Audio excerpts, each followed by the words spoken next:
না করিলা নামাজ রোজা,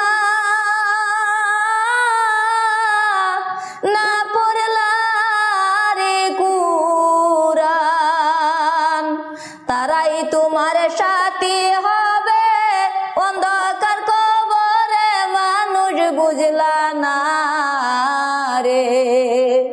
তারাই তোমার সাথী হবে অন্ধকার কবরে, মানুষ বুঝলা না রে। কিসের টাকা কিসের বাড়ি,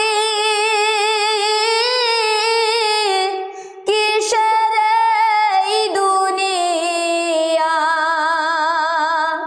যাইবার কালে সবে তোমার দুশ্মন হইয়া যাইব, মানুষ বুঝলা না